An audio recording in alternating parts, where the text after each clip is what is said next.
لا إله إلا الله لا إله إلا الله توحید-sunnat.com إلا الله لا إله إلا اس ویب سائٹ پر ملاحظہ فرمائیے ممتاز علماء کرام کی تقاریر، درس قرآن و حدیث، اسلامی کتب کا وسیع ذخیرہ، فرقے باطلہ سے مناظرے اور بہت کچھ۔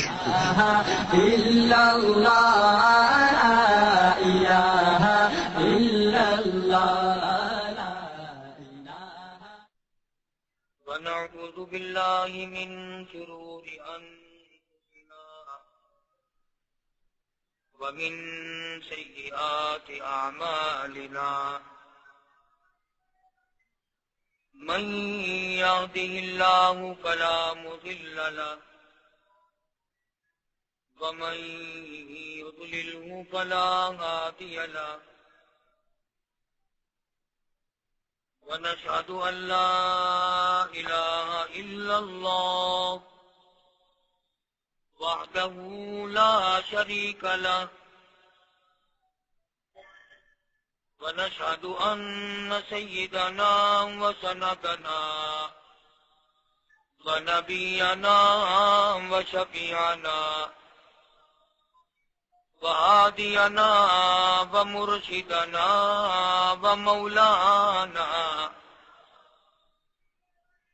ومولانا محمدا عبده ورسوله أرسله بالحق بشيرا ونذيرا صلى الله تعالى عليه وعلى آله وأصحابه وأزواجه وذرياته وبارك وسلم تسليما كثيرا كثيرا. أما بعد فأعوذ بالله السميع العليم من الشيطان الرجيم.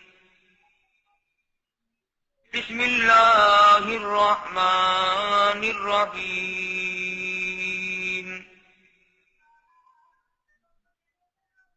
إن الذين آمنوا وعملوا الصالحات لهم جنات تجري من تحتها الأنهار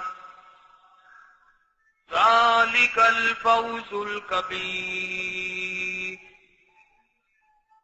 إن بطش ربك لشديد إنه هو يبدئ ويعيد. صدق الله مولانا العلي العظيم وصدق رسوله النبي الكريم ونحن على ذلك لمن الشاهدين والشاكرين والحمد لله رب العالمين. اللهم صل على محمد وعلى آل محمد كما صليت على إبراهيم وعلى آل إبراهيم إنك حميد مجيد. اللهم بارك على محمد وعلى آل محمد كما باركت على إبراهيم وعلى آل إبراهيم إنك حميد مجيد.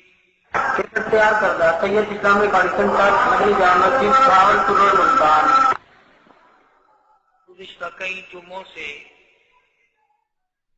حضور اکرم صلی اللہ علیہ وسلم کی سیرت طیبہ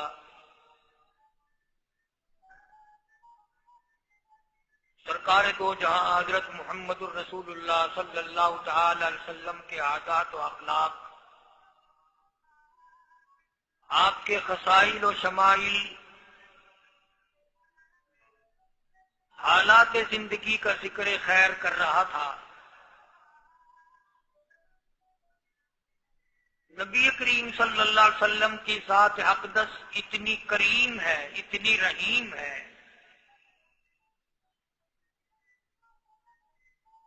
اللہ پاک نے قرآن کریم میں فرما دیا کہ مومنین کے لیے میرا محبوب بڑا رؤوف ہے، بڑا رحیم ہے۔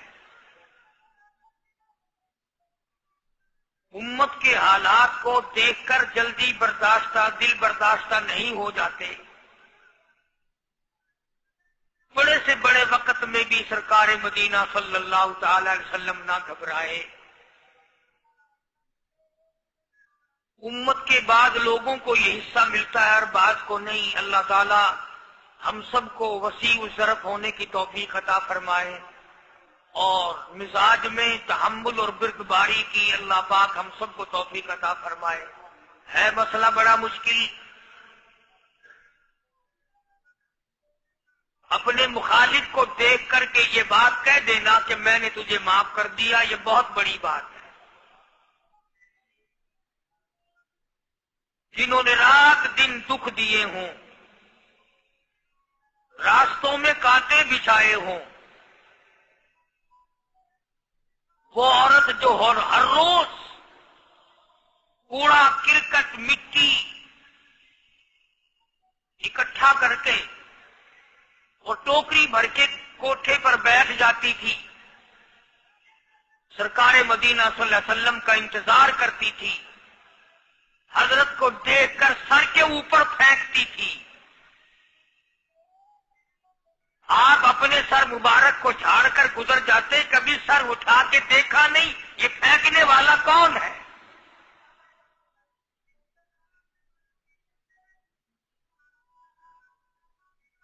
ایک دن حضور صلی اللہ علیہ وسلم کے سر مبارک پہ وہ کوڑا کرکٹ گرد و غبار نہ پڑا تو آپ نے پتہ لگایا کہ یہ کون ہے جس کا آج وظیفہ بند ہو گیا، آج وہ کوڑا پھینکنے والی کہاں گئی؟ تو پتہ چلا کہ بیمار ہے۔ قربان جاؤں، مدنی کریم صلی اللہ علیہ وسلم اس کے گھر تشریف لے گئے۔ اس کی بچیوں نے جب حضور کو دیکھا تو وہ خوف زدہ ہو گئی کہ یہ تو وہ ہے جن کے سر پر ہماری اماں ہر دن کوڑا پھینکتی ہے۔ گھر میں آج مرد بھی کوئی نہیں، نہ جانے کیا بنے گی۔ ان بچیوں نے شور مچایا، امی امی امی، وہ آ گئے جن کے سر پہ کوڑا پھینکتی ہو۔ وہ بھی گھبرائی کہ نہ جانے آج کیا ہوگا، مگر سرکار مدینہ صلی اللہ تعالی علیہ وسلم نے آگے بڑھ کر کے فرمایا، مائی میں نے سنا ہے تو بیمار ہے، میں تیری بیمار پرسی کے لیے آیا ہوں، کوئی کام ہو دوا کا، دارو کا، خدمت کا مجھے بتا، میں کرنے کے لیے تیار ہوں۔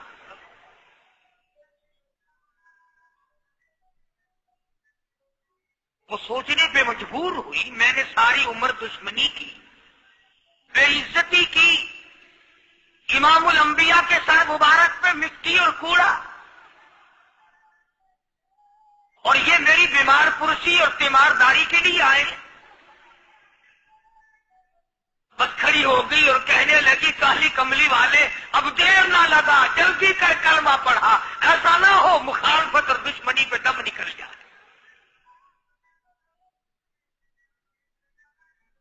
آج میں اور آپ سبھی اس میں شامل ہیں، کہاں سے یہ سنتیں لائیں؟ ویسے تو لوگ بیٹھے بیٹھے کہتے رہیں گے، جب کوئی کھانے کے نمبر آئے گا نا، گوشت روٹی اور کوئی چیز کھائی ہو کہ بھئی میٹھا لاؤ، کھانا سنت ہے، میٹھا بعد میں۔ کھانے کی سنت تو یاد ہے، یہ سنت کون یاد کرے؟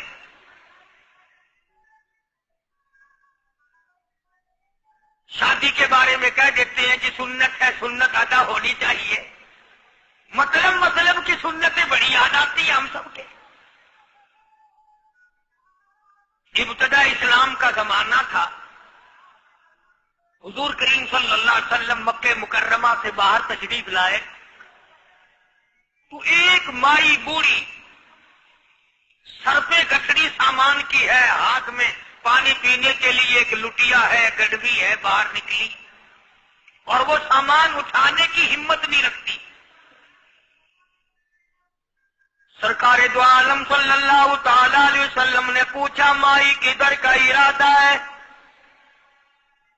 اس نے اتنی بڑی بڑی گالیاں نکالی اور کہنے لگی مکے میں جادوگر آ گیا، میرے گھر میں جادو پھیل گیا، میری نوح مسلمان ہو گئی، میرا بیٹا مسلمان ہو گیا، اس نبی کے جال میں پھنس گیا، میں تو اس کے جادو سے بچ کر اپنے ایمان کو بچانے کے لیے فلانے دیہات میں چلی ہوں۔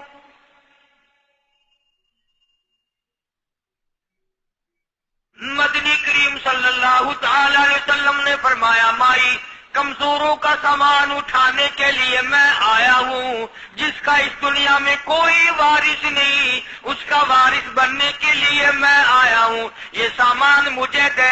سرکار مدینہ صلی اللہ علیہ وسلم نے اپنے سر مبارک پہ گٹڑی اٹھا لی اور بوڑھی مائی کے پیچھے پیچھے چل دی ہے۔ اس نے اپنی منزل مقصود تک جہاں جانا تھا راستے میں ہزاروں لاکھوں گالیاں بکی۔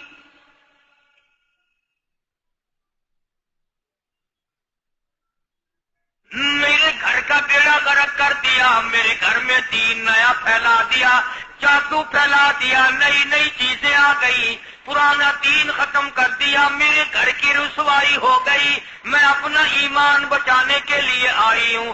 جہاں بڑھیا مائی نے جانا تھا منزل مقصود پہ پہنچ گئی، ٹھکانے پہ پہنچ گئی، سامان نیچے اتروا کر حضور کو پلہ پھیلا کر جھولی پھیلا کے دعائیں دینے لگی اور کہنے لگی او میرے بیٹا جیسے اس جادوگر سے میں بچ کے آ گئی ہوں، جیسے اس دین نئے پھیلانے والے سے میں بچ کر آ گئی ہوں، میرا دین بچ گیا، میرا ایمان بچ گیا، میری دعا ہے اللہ کرے تو بھی بچ جائے۔ سرکار مدینہ صلی اللہ تعالی علیہ وسلم کی آنکھوں میں آنسو آ گئے، فرمایا مائی جس کو سارے راستے میں گالیاں دیتی آئی ہو، جو تیری گٹڑی اٹھا کے سر پہ لایا ہے، جو تیری ساتھ آیا ہے، جسے جادوگر کہتی ہو، جسے گالیاں دیتی دیتی تھکتی نہیں ہو، وہی اللہ کا پاک پیغمبر محمد الرسول اللہ، میں تیرے سامنے موجود ہوں۔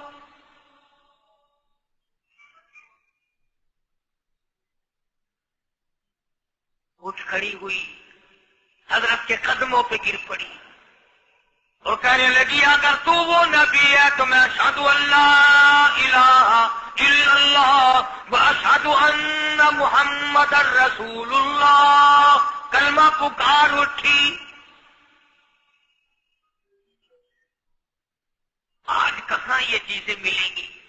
اور اگر آپ لوگ تلاش بھی کرتے ہیں تو صرف مولویوں کے لیے، یہ اخلاق مولویوں کے اندر ہونا چاہیے، کردار مولویوں کے اندر ہونا چاہیے، پاک دامنی مولویوں کے اندر ہونی چاہیے، سچائی اور سچ بولنا صرف مولویوں کے لیے ہونا چاہیے، باقی لوگ سارے لانتی ہو کے مرنے چاہیے جھوٹ بول بول کے۔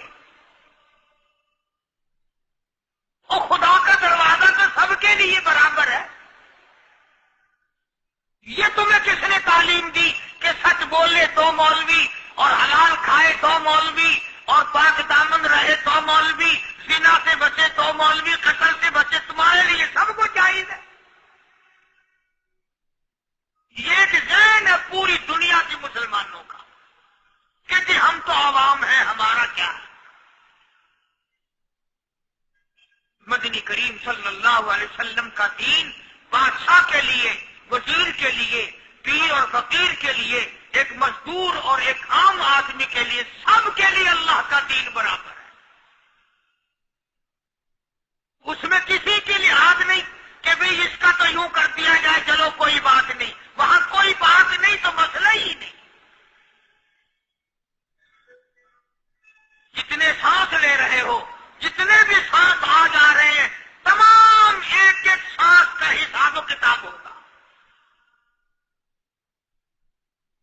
اسی لیے تو بزرگ فرماتے ہیں کہ ہر وقت اور ہر لمحہ موت کو اپنے سامنے رکھو، تیاری رکھو ہر وقت، جب بلاوا آئے کہ میں ابھی تیار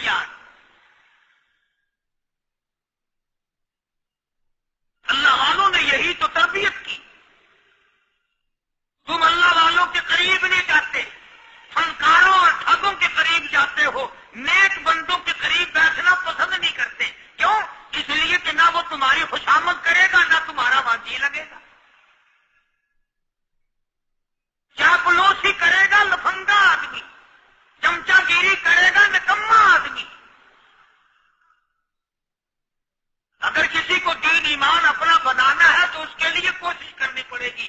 اللہ کی ہدایت کسی کے پیچھے دوڑی نہیں پھرتی. اللہ کی ہدایت کو آدمی کو خود تلاش کرنا پڑے گا.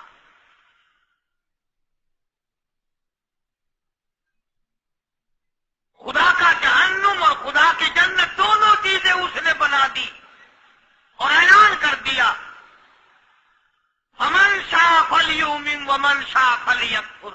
جس کا دل چاہے ایمان اپناؤ، جس کا دل چاہے کفر اپناؤ. خدا کی خدائی میں کوئی فرق نہیں آتا.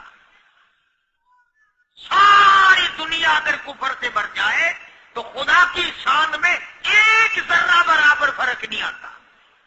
اور ساری دنیا اگر پارسار متقی پرہیزگاروں کی بن جائے تو خدا کی شان میں کوئی اضافہ نہیں ہوتا.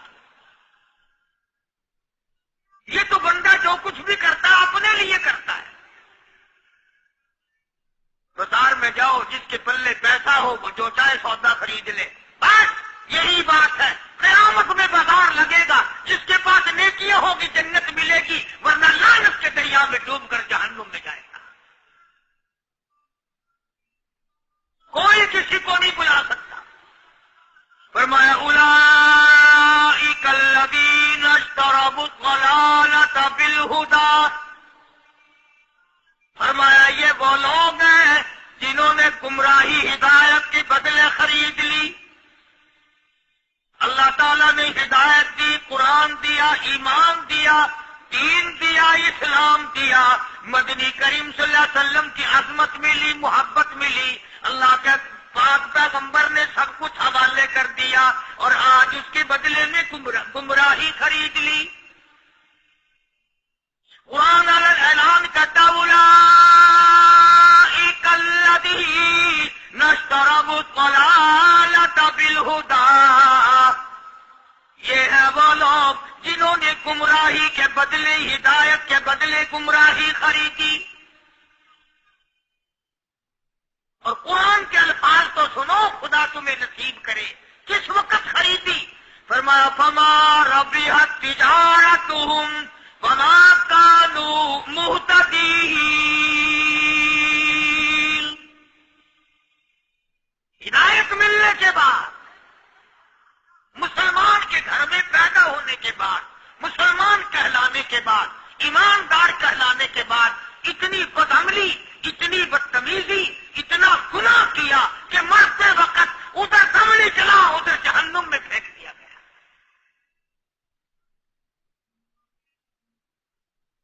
ایک صحابی نے عرض کر دیا یا رسول اللہ صلی اللہ تعالی علیہ وسلم. فرمایا عرض کیا قیامت کب آئے گی؟ قیامت کب آئے گی؟ اللہ اللہ اللہ. یہ پوچھنا بھی صحابی کے بس کی بات تھی. اور اللہ کے نبی نے پتہ پھر کیا جواب دیا؟ فرمایا قیامت کا جو پوچھ رہے ہو کیا تیاری کر رکھی ہے؟ یعنی یہ نہیں فرمایا کہ فلاں دن فلاں وقت یہ، اور کسی نے پوچھ جو لیا بتا کالی کملی والے قیامت کب آئے گی؟ فرمایا کیوں، کیا تیاری کر رکھی ہے؟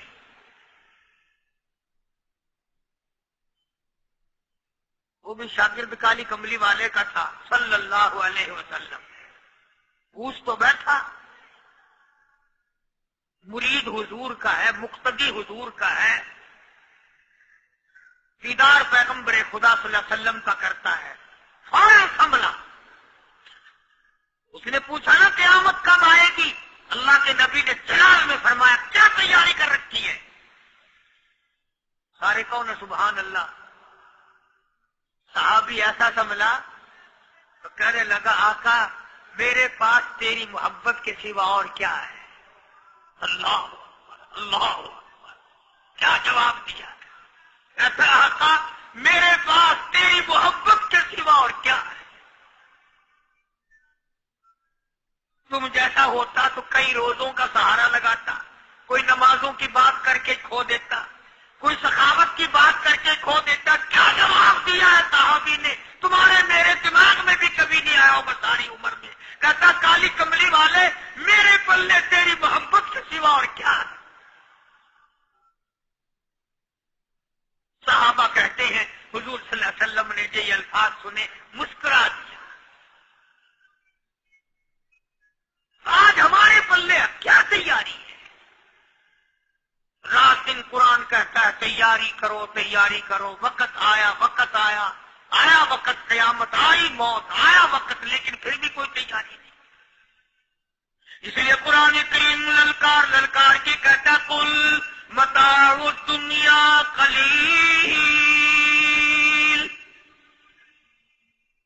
دنیا بہت تھوڑے دنوں کا سودا ہے، سمجھ لو۔ صبح آئی کہ نہ آئی، شام آئی کہ نہ آئی، ہر وقت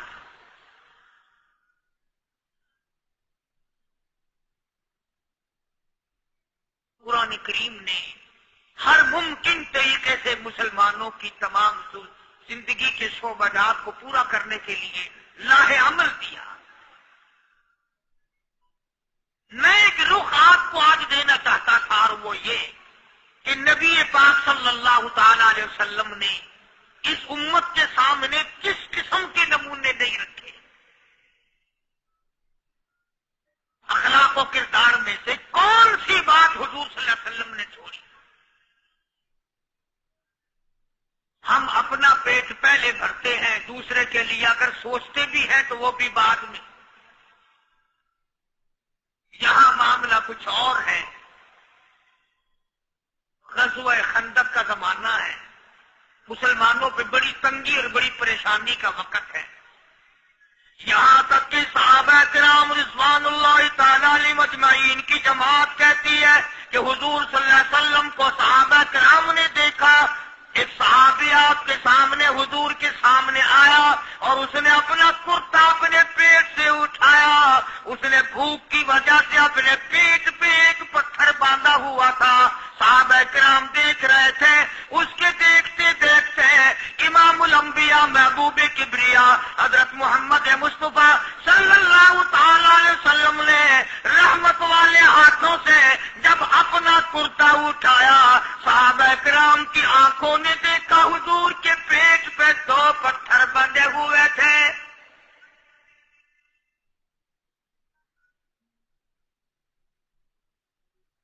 آج کتنا کھاتے ہو پھر بھی نہ شکری،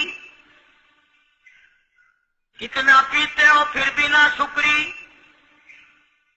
کتنا کچھ کھانے کو مل رہا ہے پھر بھی نہ شکری، کچھ نہیں کچھ نہیں۔ حضرت جابر رضی اللہ تعالیٰ عنہ نے جب یہ منظر دیکھا، یہ حالت دیکھی، رہ نہ سکا، صحابی فوراً دوڑا اور دوڑا گھر گیا، گھر بیوی کو جا کے کہنے لگا غضب ہو گیا، کمائی ہو گئی، کمال ہی ہو گیا، حضور صلی اللہ علیہ وسلم کو اتنی بھوک ہے، اتنا فاقہ ہے کہ آپ نے اپنے پیٹ مبارک پہ 2 پتھر باندھے ہوئے۔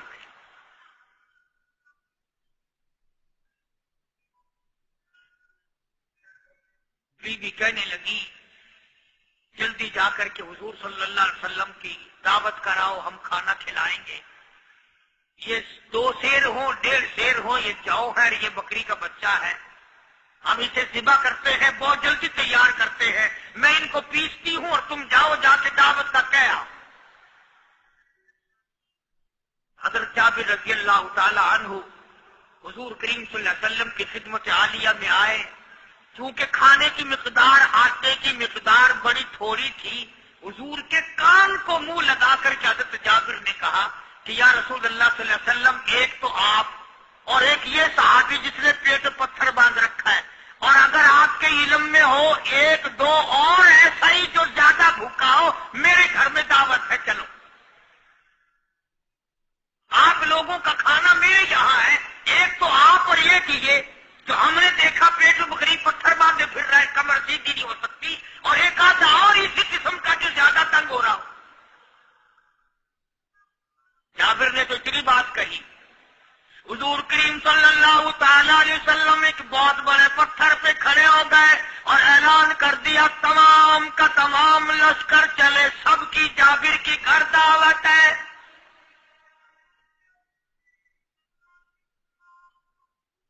سارے کا سارا لشکر چلے، ساری فوج، بلکہ اعلان کر دیا چلو سارا مدینہ چلے۔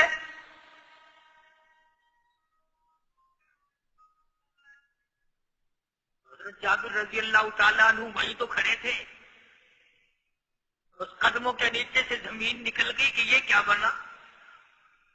کھانا تو 2 3 4 آدمیوں کا مشکل بنے گا, یہ 12,000 سے زیادہ بڑا لشکر ہے اور آپ نے سب کو اعلان کر دیا, اب کیا بنے گا. حضرت جابر دوڑے دوڑے پریشانی کے عالم میں گھر گئے. گھر والی کو کہنے لگے کہ کام خراب ہو گیا. بیوی کہنے لگی کیوں؟ نے کہا میں نے تو اللہ کی بندی ایک تو حضرت کی دعوت کی تھی اور ایک وہ دوسرا جو پیٹ پتھر باندھے ہوئے آیا تھا, اور میں نے عرض کیا تھا کہ 1 2 اور اسی طرح کا جو زیادہ تنگ ہو رہا وہ دعوت ہے. حضور نے تو سارے لشکر کو اعلان کر دیا کہ چلو جابر کے گھر دعوت ہے. سبحان اللہ. کبھی کبھی عورتیں بھی ایسی بات کر دیتی ہیں جو مردوں کو نہیں آتی.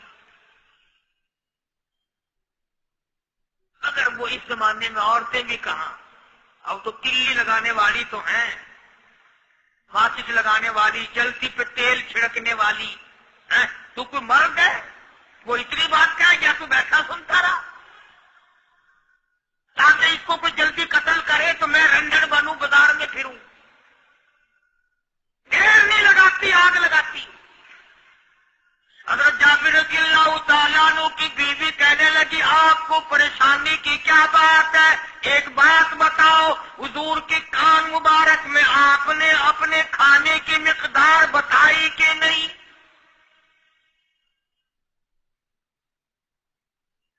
جو حضور صلی اللہ علیہ وسلم کی دعوت کی تھی کھانا بتایا تھا. میں نے تو بتا دیا تھا کہ تھوڑے سے جو ہے اور 1 بکری کا بچہ میں نے بتا دیا تھا. پھر کہنے لگی آپ پریشان کیوں ہوں اور میں پریشان کیوں ہوں؟ لانے والا جانے, کھلانے والا جانے.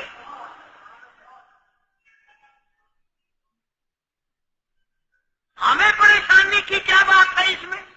بس دعوت ہم نے تو حضور کی دعوت کی اور حضور نے سارے لشکر کی, ہم نے تو نہیں کی نا. اب حضور صلی اللہ تعالی علیہ وسلم نے دعوت فرمائی ہے اور وہ خود ہی جانے اور ان کا خدا جانے. آپ تشریف لے آئے, کھانے کی مقدار کا تو پتا تھا. آپ نے فرمایا کہ وہ ہنڈیا جو ہے اس کو کھولنا مت, اور وہ جو آٹا ہے جب تک میں نہ آؤں پکانا شروع مت کیجو. آپ نے اپنا لعاب مبارک آٹے میں بھی ملا دیا اور ہنڈیا میں بھی ڈال دیا. اس کے بعد پکانا اور کھلانا شروع کیا گیا. علماء کرام نے لکھا 12,000 کا لشکر بھی کھا گیا, کھانا جتنا تھا اتنا ہی باقی. سارے کا سارا لشکر کھا گیا, سارا مدینہ کھا گیا.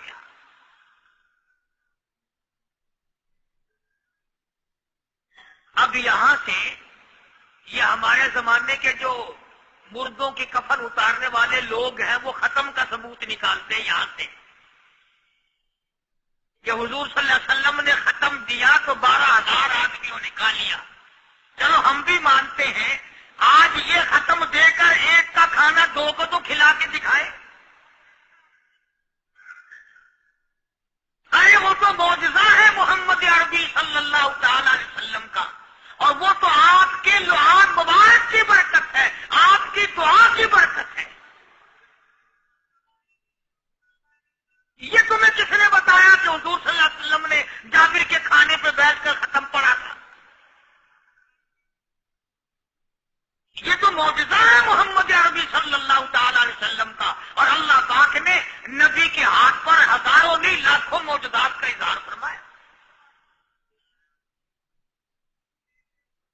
تو یہاں سے غلط چیزوں کا اجرا کرنا آگے آپ لوگوں نے سنے ہوں.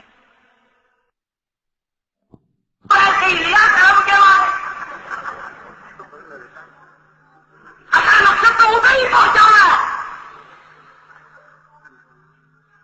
اگلے دن میں ملتان شہر میں چوک بازار سے گزرتا ہوں, ایک کفن والے کی دکان پہ کھڑا ہو گیا. میں نے کہا یار آج کل کیا بھاؤ ہے؟ کہنے لگا کس بات کا؟ میں نے کہا کفن کا. کہنے لگا کہ کئی قسمیں ہیں. میں نے کہا یہ بھی کوئی جہیز ہے؟ قسمیں؟ کہنے لگا جی ہاں کئی قسم ہے, کئی 100 روپے کا بھی ہے, سستا بھی ہے. میں نے کہا وہ کس اعتبار سے؟ کہ کپڑے کے اعتبار سے. میں نے کہا ہلکا مارا کپڑا بھی لوگ ڈالتے ہیں. تو کہنے لگا یہ جتنے بڑے بڑے امیر لوگ ہیں نا یہ سب سے سستا کفن لے جاتے ہیں، جتنے بڑے بڑے ہیں، بلکہ اس نے میرے ہاتھ میں کپڑا دیا یوں ہی مٹی چھن جائے۔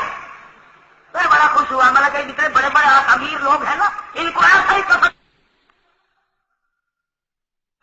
اور پھر وہ ختم ہو گئے، پھر حضور تشریف لائے اور انہوں نے ان دونوں بچوں کو مردوں کو چھپا کے رکھ دیا۔ پھر آپ نے فرمایا وہ بچے کہاں ہیں؟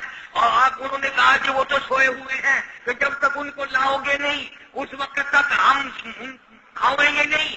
جب بچوں کو لایا اور پھر وہ ختم ہو گئے، پھر حضور تشریف لائے اور انہوں نے ان دونوں بچوں کو مردوں کو چھپا کے رکھ دیا۔ پھر آپ نے فرمایا وہ بچے کہاں ہیں؟ اور انہوں نے کہا کہ وہ تو سوئے ہوئے ہیں، کہ جب تک ان کو لاؤ گے نہیں اس وقت تک ہم کھاؤیں گے نہیں۔ جب بچوں کو لایا گیا تو مردے تھے، حضور نے بچوں کو فرمایا تم زندہ ہو جاؤ۔ وہ کہنے لگے جب تک ہماری بکری کا بچہ زندہ نہ ہو ہم زندہ نہیں ہوتے۔ وہ ہڈیے جوڑی حضور نے بکری زندہ کری جب وہ بچے کھڑے ہوئے۔ قرآن پھانسی دیتا ہے، افسانہ بنا کر پیش کرو نا وہ بڑا جلدی مانتے ہیں۔ امام الانبیاء محبوب کبریا حضرت محمد مصطفیٰ صلی اللہ تعالی علیہ وسلم کا قرآن کریم نے اسی جنگ میں اسی جہاد میں ایک واقعہ پیش فرما دیا۔ اس واقعے سے پہلے پتہ کیا ہوا؟ حضرات صحابہ کرام رضوان اللہ تعالی علیہ مجمعین کے ہاتھوں سرکار دو عالم صلی اللہ علیہ وسلم بھی ساتھ تھے، کافروں کا ایک بہت بڑا بہادر پہلوان مارا گیا۔ یہ جو غزوہ خندق ہے جس کو غزوہ احزاب کہتے ہیں، قرآن میں ذکر ہے اس کا، ایسے کوئی بات بنا کے نہیں کہہ رہا ہوں، یعنی یوں سمجھو اب میں سورت احزاب کے تیسرے رکوع کا آخری آیتوں کا ترجمہ کر رہا ہوں۔ اور یہ اتنا مشکل وقت پڑا تھا صحابہ پہ، ایک تو گرمی سخت تھی اور چاروں طرف سے جن یہودیوں نے عہد و پیمان کر رکھا تھا حضور صلی اللہ علیہ وسلم سے انہوں نے بدعہدی کر دی۔ وہ سارے کے سارے صحابہ پہ یکدم ٹوٹ پڑے۔ صحابہ بیچ میں آ گئے میدان میں، نہ پانی نہ کھانا نہ روٹی نہ جوتی نہ کپڑا نہ ہنسنا نہ لینا نہ دینا، بلکہ یوں لکھا علماء نے کئی کئی دن ہو گئے پانی کی بوند نہ ملی، اور صحابہ گھر کھا کھا کر کے گر گئے اور شہید پہ شہید ہو گئے۔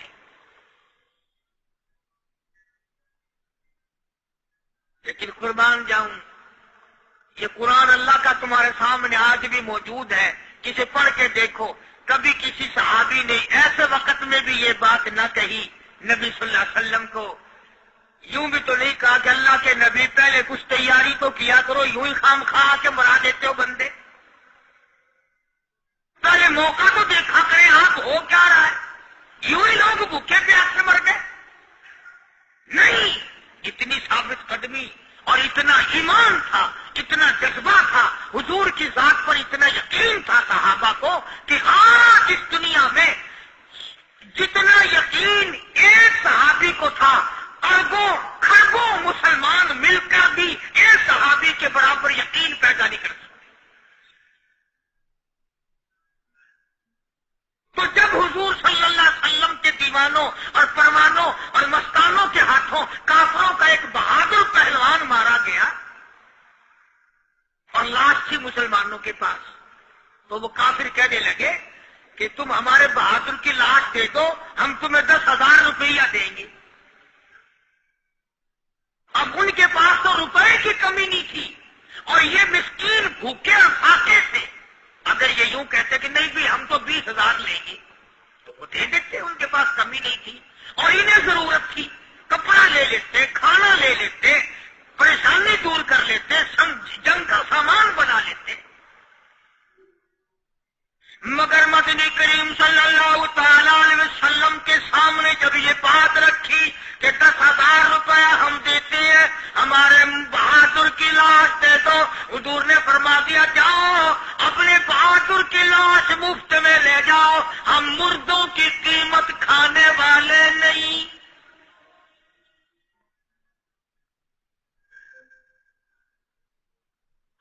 مردوں کی قیمت کھانے والے نہیں. جب حضور صلی اللہ علیہ وسلم کی زبان مبارک سے یہ بات نکلی، اللہ کا دریائے کرم جوش میں آیا. فرمایا وَكَفَى اللَّهُ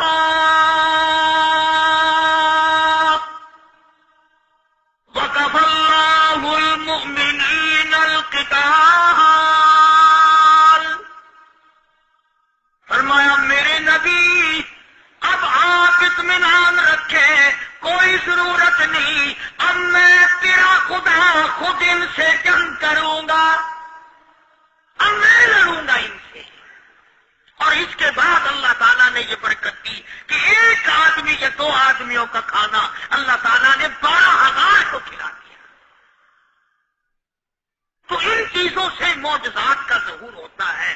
اور حضور کریم صلی اللہ تعالی وسلم کے تو اتنے معجزات اللہ پاک نے ہمارے نبی صلی اللہ علیہ وسلم کو دیے کہ ہم سب کی زندگی ختم ہو سکتی ہے مگر سرکار کے معجزات ختم نہیں ہو سکتے. حضرت ابو ہریرہ رضی اللہ تعالیٰ عنہ فرماتے ہیں کہ میں مسجد نبوی کے دروازے پہ پڑا تھا، بھوک نے مجھے اٹھنے نہ دیا. مجھے اتنی بھوک لگی، کہیں دن کا فاقہ ہو گیا، میں کھڑا نہیں ہو سکتا تھا. تو میں نے جناب صدیق اکبر رضی اللہ تعالیٰ عنہ سے مسئلہ پوچھنے کا بہانہ بنا کے بلایا کہ شاید یہی مجھے اپنے ساتھ لے چلیں. تو وہ بھی مسئلے کا جواب دے کر چلے گئے. ابو ہریرہ کہتے ہیں میرا یقین ہوا کہ ان کے گھر بھی کچھ نہیں. پھر میں نے فاروق اعظم رضی اللہ تعالیٰ عنہ کو مسئلہ یا قرآن کی آیت پوچھنے کے بہانے متوجہ کیا. وہ بھی وہ جو چیز میں نے پوچھی تھی بتا کے چلے گئے. غالباً ان کے یہاں بھی فاقہ ہوگا. ابو ہریرہ رضی اللہ تعالیٰ عنہ کہتے ہیں پھر آئے حضور صلی اللہ علیہ وسلم تشریف لائے تو میں نے مسئلہ پوچھنے کے بہانے سے حضور کو اپنی طرف متوجہ کیا. ابو ہریرہ کہتے ہیں حضور مسکرائے اور میرا مطلب سمجھ گئے، میرا مطلب سمجھ گئے. اشارہ کیا میرے ساتھ آتا، میرے پیچھے پیچھے آ. ابو ہریرہ رضی اللہ تعالیٰ عنہ کہتے ہیں میں حضور صلی اللہ علیہ وسلم کے ساتھ چلا آیا. آپ اپنی دولت قضا پر تشریف لائے، اپنے گھر میں تشریف لائے. آپ نے گھر میں داخل ہو کر کے فرمایا کچھ کھانے کا پینے کا کوئی ہے گھر میں کوئی چیز؟ جواب ملا ہاں ایک دودھ کا پیالہ ہے، ہدیہ آیا کہیں سے، آپ کے لیے ہدیہ دیا کسی نے. دودھ کا پیالہ منگوا لیا. ابو ہریرہ کہتے ہیں میں بڑا خوش ہوا کہ لے میرا دو لگ گیا، کام بن گیا، مجھے ہی فرمائیں گے پی لے، رج کے پیوں گا. ابو ہریرہ کہتے ہیں کہ مجھے حضور صلی اللہ علیہ وسلم کیا فرماتے ہیں. ابو ہریرہ وہ جو مسجد نبوی میں 70-80 صحابہ صفا طالب علم ہے نا، جی ہم ساروں کو بلا کے لا. ابو ہریرہ کہتے ہیں مجھے بڑی کھٹکی کہ ایک دودھ کا پیالہ، یہ تو میرے جو گئی تھا وہ 70-80 کیا کریں گے یہاں کے. ابو ہریرہ کہتے ہیں جب میں اٹھ کے چلا تو مجھے پھر واپس بلایا. فرمایا ابو ہریرہ مدینے کی گلی میں آنے میں جانے میں جو بھی راستے میں ملے اسی کو کہہ دے کہ حضور کے گھر دعوت ہے.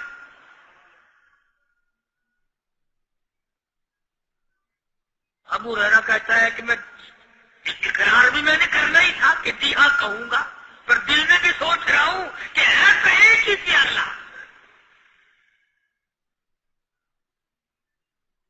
تم جیسا اگر کوئی وہاں ہوتا نا جو گلی میں ملتا اس کو کہتے آج کے دن ادھر کوئی نہ آوے.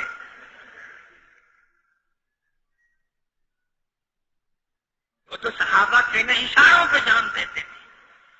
راستے میں جو بھی ملا، دکاندار ملا ویسا ملا، سب کو کہہ دیا. واپسی میں جو ملا لشکر اکٹھا ہو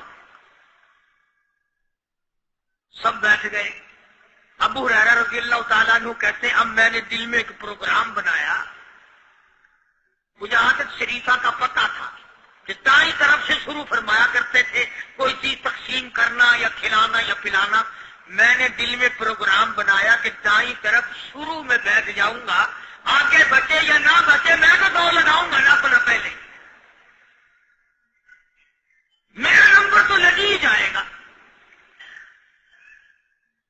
اللہ اکبر. ابو ہریرہ کہتے ہیں کمال ہوگی میری حیرانگی کی کہ جب میں جڑ کے بیٹھا نا کہ اب میرے سے شروع ہوگا، آپ نے مجھے اشارہ کر کے بلایا اور فرمایا ابو ہریرہ کھڑا ہو کے سب کو پلا۔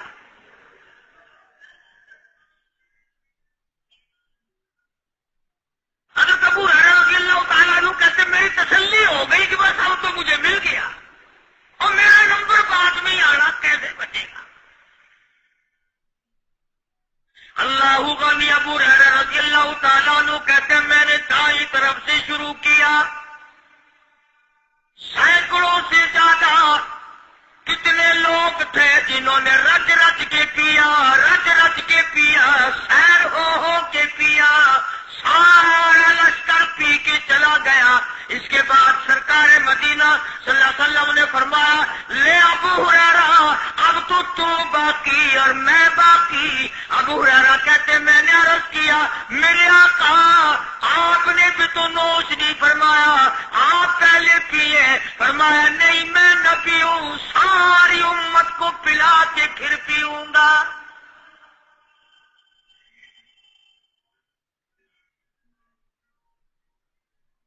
ابو ہریرہ رضی اللہ تعالیٰ عنہ فرماتے ہیں میں نے 3 سانس لے کر کے اور لمبا لمبا سانس لے کر میں نے رج رج کے پیا اور پیالے میں جھانک بھی رہا تھا۔ ابو ہریرہ کہتے ہیں ایک قطرہ بھی کم نہیں ہوا۔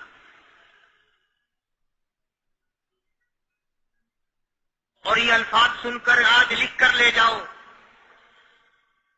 ابو ہریرہ کہتے ہیں کہ سب کو پلانے کے بعد پھر حضور صلی اللہ علیہ وسلم نے پیا، نوش فرمایا۔ یعنی آج اتنے لوگوں کا جھوٹا کون پیتا ہے؟ کسی افسر کو تو پلا کے دیکھنا، چلو افسر تو دنیا دار ہے، کسی ماننے ہوئے پیر کو تو پہلے سارے مرید پی کر کسی پیر کو تو دیکھنا گلاس پہ اللہ اور مارے گا پھینک کے۔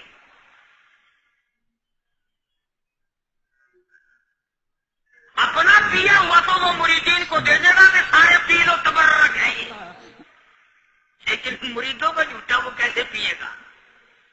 اللہ غنی۔ اور یہ امام الانبیاء سرکار دو جہاں شہنشاہ کائنات حضرت محمد الرسول اللہ صلی اللہ تعالی علیہ وسلم کا نرالا اخلاق ہے، نرالا کردار ہے، نرالی عادت ہے، نرالی طبیعت اور مزاج اللہ پاک نے دیا ہے۔ خدا کی قسم اگر حضور کی دعا نہ ہوتی آج ہم لوگ یا کتے ہوتے یا خنزیر ہوتے یا بندر بن گئے ہوتے۔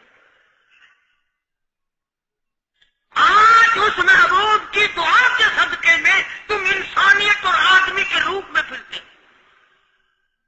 ورنہ خدا کا قرآن گواہ ہے شام کو آدمی سوئے صبح کو اٹھے تو کتے بن گئے، شام کو آدمی سوئے صبح کو اٹھے تو بندر بن گئے۔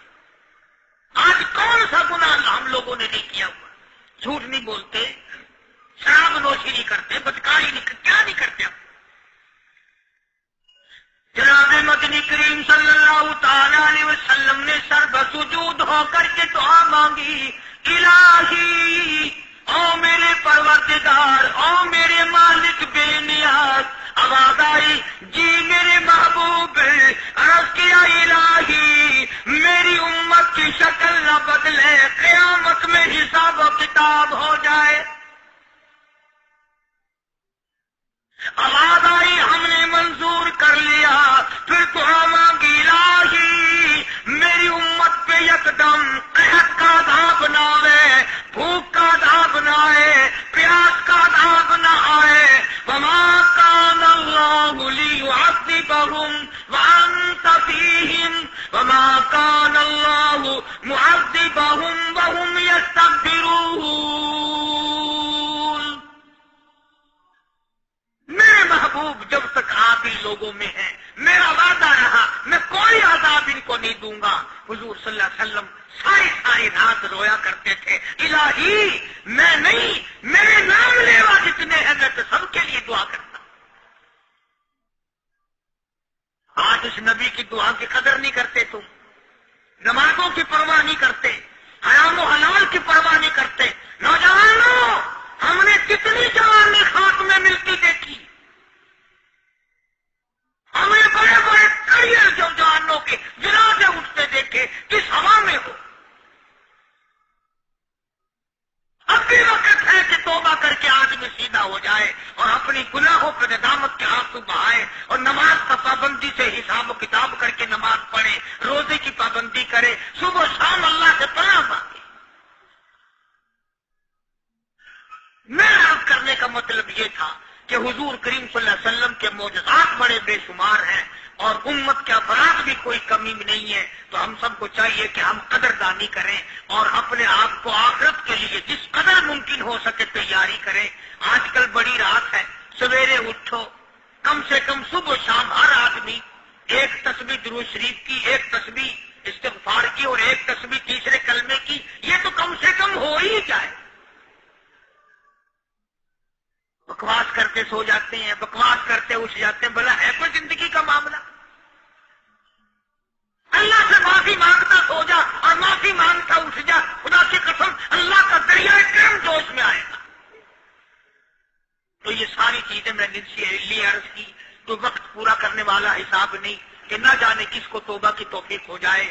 کم سے کم ان 3 تسبیحوں کو ہر مرد عورت لازمی پکڑ لے، ایک تسبیح درود شریف کی، ایک تسبیح سبحان اللہ والحمدللہ ولا الہ الا اللہ واللہ اکبر ولا حول ولا قوۃ الا باللہ العلی العظیم، اور ایک تسبیح استغفر اللہ الذی لا الہ الا هو الحی القیوم واتوب الیہ، یا استغفر اللہ ربی من کل ذنب واتوب الیہ، اور ایک تسبیح درود شریف کی اللہم صلی علی سیدنا و مولانا محمد وعلی آل سیدنا و مولانا محمد مبارک وسلم وصلی علیہ۔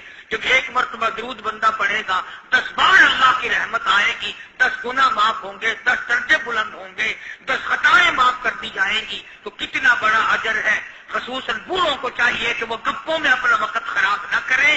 خدا کی قسم قبر میں جانے کے بعد تجھے ایک سانس کی مہلت نہ ملے۔ اللہ پاک عمل کی توفیق عطا فرمائے۔ وآخر دعوانا الحمدللہ رب العالمین۔ اللہم صلی وسلم وبارک علی سیدنا و مولانا محمد وعلی آل سیدنا و مولانا محمد مبارک وسلم وصلی علیہ۔ ہماری بستی میں ہماری ہمشیرہ لگتی تھی، پرسوں انتقال کر گئی۔ کل بچوں نے قرآن کریم پڑھا، صبح میں نے بھی پڑھا۔ اللہ تعالیٰ اس کلام کا ثواب حضور صلی اللہ علیہ وسلم کی طفیل مرحومہ کو پہنچا دے۔ یا اللہ جتنے بھی مسلمان مرد عورت قبروں میں چلے گئے، یا اللہ سب کی خطاؤں گناہوں کو معاف فرما، سب کی تمام برائیوں کو مٹا کر ان کی قبروں کے معاملات کو آسان فرما۔ یا اللہ ہم سب کو اپنے فضل و کرم سے جنت عطا فرما، دوزخ سے ہم سب پناہ مانگتے ہیں، ہم سب کی حفاظت فرما۔ یا اللہ ہمیں اور ہماری اولاد کو نیک اور نمازی بنا۔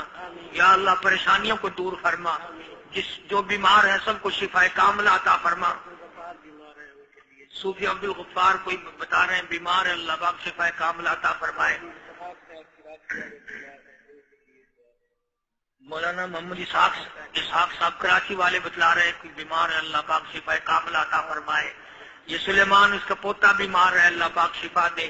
یہ سرفراز خان باولپور سے آ کے کہتا ہے کہ اس کی والدہ کے لیے، بچوں کے لیے، گھر بار کے لیے دعا کرو، اللہ پاک سب کو تندرستی صحت عطا فرمائے۔ اکبر خان ہے وہاں باولپور میں، اللہ تعالیٰ اس کی پریشانیوں کو دور فرمائے۔ دلدار صاحب ہیں کوئی ساتھی، اللہ تعالیٰ ان کو بھی صحت کاملہ عطا فرمائے۔ جتنے بھی مریض ہیں گھروں میں ہوں، اسپتالوں میں ہوں، دور ہوں نزدیک ہوں، ہمیں انہوں نے کہا ہو یا نہ کہا ہو، یا اللہ سب کو شفا عطا فرما۔ حاجی رشید صاحب مدینہ گلاس فیکٹری والے پرانے میرے خدمت گزاروں میں سے ہیں، اللہ پاک شفا کاملہ عاجلہ مستمر عطا فرما۔ اور جتنے بھی دور کے نزدیک کے ہمارے خدمت گزار ہیں، دوست ہیں، احباب ہیں، اس مسجد کے خدمت گزار، مدرسے کے خدمت گزار، اللہ پاک سب کے مال و جان برکت عطا فرما اور اس مسجد کو پائے تکمیل تک پہنچا، اور اس میں امداد اور تعاون کرنے والوں کو اللہ پاک لاکھوں گنا برکت عطا فرمائے۔ بنانے والوں کو یا اللہ بنا دے، اس کا انتظام کرنے والوں کا جنت میں انتظام فرما۔ یا اللہ ہم سب کی قبروں کو روشن فرما۔ یا اللہ ہم سب کو راستہ پل صراط کا آسان فرما۔ یا اللہ قبر کی تباہی سے ہم سب کی حفاظت فرما، ہم سب کو دین اور اسلام کا فکر کرنے والا بنا۔ یا اللہ کلمے اور ایمان والی موت عطا فرما، سارے ملک پہ اپنا کرم اور فضل فرما، ساری امت کی بخشش فرما۔ ربنا آتنا فی الدنیا حسنۃ وفی الآخرۃ حسنۃ وقنا عذاب النار۔ یہ محمد یاسین ہے سبزی والا، یہ بھی اس کے بھی گلے میں تکلیف ہے، کہتا تھا اللہ شفا کاملہ دے، کاروبار برکت عطا فرما۔ جتنے بھی آپ لوگ یا مرد عورتیں تشریف لائے ہوئے ہیں سردی میں، یا اللہ سب کی جھولیاں بھر دے، سب کی مرادوں کو پورا فرما، سب کی مشکلوں کو آسان فرما، سب کو صحت و تندرستی عطا فرما۔ جتنے بھی مسلمان ہیں یا اللہ سب کی عزت، آبرو، جان، مال، ایمان کی حفاظت فرما۔ یا اللہ شیطان کے شر سے بچا، ظالم کے ظلم سے بچا، حاسدوں اور فتنہ پردازوں سے ہم سب کی حفاظت فرما۔ صلی اللہ علیہ حبیبہ محمد وآلہ وصحبہ اجمعین برحمتک۔ پروردگار عالم نے توحید-sunnah.com إلا الله دین کی جڑ جو چیز تھی، بنیاد اور اصول بنی دین کی، وہ دو چیزوں سے عبارت ہے۔ دین اور اسلام اور ایمان کی بنیاد دو چیزوں پر ہے، ایک اللہ کا قرآن ہے اور ایک نبی کا فرمان ہے۔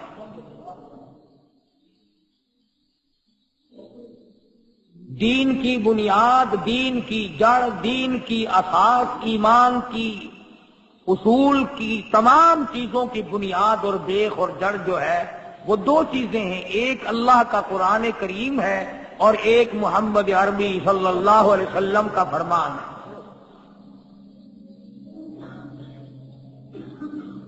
اتنی بات تو بڑی آسان ہے، سمجھ میں آ گئی۔ خدا کا قرآن سمجھ میں آ گیا، نبی کا فرمان سمجھ میں آ گیا، دین کی جڑ اور بنیاد یہ چیزیں ہیں۔ ان سے ہٹ کر جو کچھ بھی ہے وہ دین نہیں۔ اور اب تصویر کا دوسرا رخ دیکھو کہ خدا کا قرآن اور نبی کا فرمان، یہ دونوں کی دونوں چیزیں ہمیں کیسے معلوم ہوئی کہ یہ اللہ کا قرآن ہے؟ ہمیں کیسے پتا چلا کہ نبی نے یوں فرمایا تھا؟ نہ جبریل کو تم نے دیکھا، نہ ہم نے دیکھا، نہ حضور اکرم صلی اللہ علیہ وسلم کا تم نے دیدار کیا، نہ ہم نے زیارت کی۔ ہمارے سامنے قرآن نہیں اترا، ہمارے سامنے نبی نے حکم کوئی نہیں فرمایا، اس لیے کہ نہ ہم تھے، نہ ہمارے باپ دادا تھے، ہم میں سے کوئی تھا ہی نہیں۔ اب ایک سوال پیدا ہوتا ہے کہ یہ اللہ کا قرآن اور یہ نبی کا فرمان جو اسلام کی بنیاد ہے، یہ دونوں چیزیں ہمیں پہنچائی کس نے؟ بادشاہوں نے نہیں، وزیروں نے نہیں، سفیروں نے نہیں، امیروں نے نہیں، دولت مندوں نے نہیں، قانون دانوں نے نہیں، ججوں نے نہیں، بلکہ مدنی کریم صلی اللہ علیہ وسلم کے یاروں نے پہنچائے۔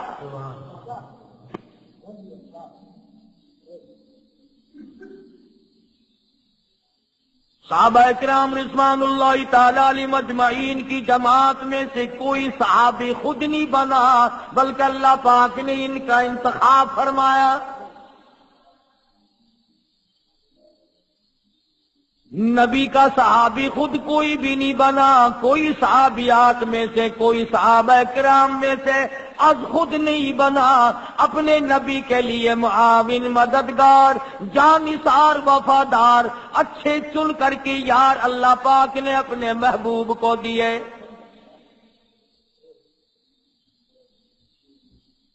گویا صحابہ کرام اسلام کی بنیاد ٹھہرے، صحابہ کرام قرآن کی بنیاد ٹھہرے، انہوں نے مدنی کریم صلی اللہ تعالی علیہ وسلم سے قرآن سیکھا، انہوں نے نبی کریم صلی اللہ علیہ وسلم سے حدیث پاک سیکھی، حضور کے اقوال دیکھے، اعمال دیکھے، افعال دیکھے، ان کو نقل کر دیا۔ آج اس امت کو اسلام ملا تو صحابہ کرام کی وجہ سے، کلمہ ملا صحابہ کرام کی وجہ سے، نماز جنازہ ملی صحابہ کرام کے واسطے سے، 5 وقتوں کی اذان ملی، تہجد ملی، اشراق ملی، زکوٰۃ ملی، رمضان کے روزے ملے، نکاح ملا، عید کی نماز ملی، یعنی تمام کا تمام اسلام صحابہ کرام کے واسطے سے ملا۔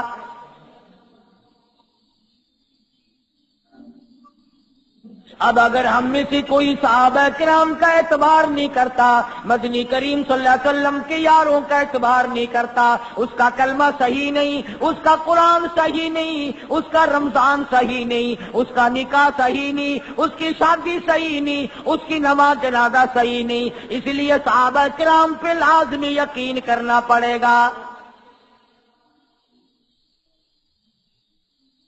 پھر صحابہ کرام میں سے عجب انداز کے لوگ اللہ پاک نے بنائے،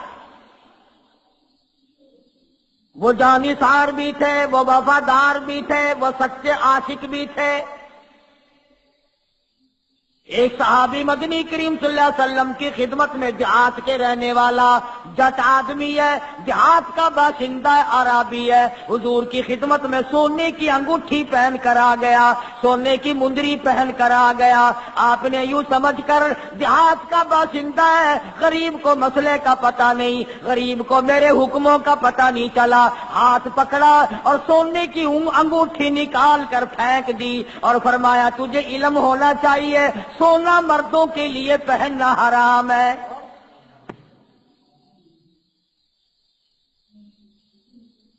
اب حضور اکرم صلی اللہ علیہ وسلم تشریف لے گئے، انگوٹھی پڑی ہے سونے کی،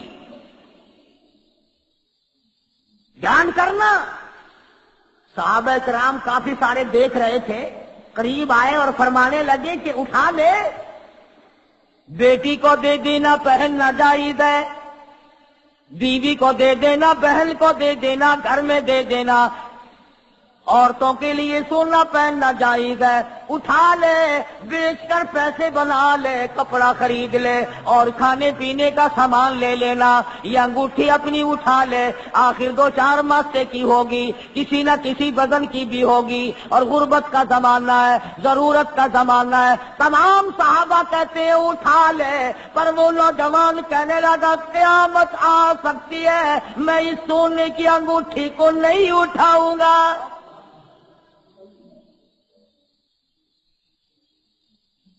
کیوں؟ کہتا ہے جس سونے کو میرے آقا نے پھینک دیا میں اٹھا لوں، میری غلامی کس کام کی؟ چاہے میں پہننے کے لیے نہ اٹھاؤں، چاہے میں استعمال کرنے کے لیے نہ اٹھاؤں، آخر میرے آقا نے پھینک دیا ہو میں اٹھاؤں تو پھر میری غلامی کس بات کی؟ حالانکہ مسئلے کی بات تھی، صحابہ کرام نے مشورہ صحیح دیا، بات صحیح بتا دی، جو اس کے لیے اچھی تھی، کام کی بات تھی کہ اس کو بیچ سکتے ہو، خرید سکتے ہو، عورتوں کو پہنا سکتے ہو، اور کچھ زیور بنوا سکتے ہو، پیسے بنا سکتے ہو، کھانے پینے کا ساز و سامان خرید سکتے ہو۔ اس کا تقاضا یہ ہے، کہنے لگا میں تو اس اٹھانا تو درکنار رہا، آنکھ سے بھی دیکھنے کو تیار نہیں۔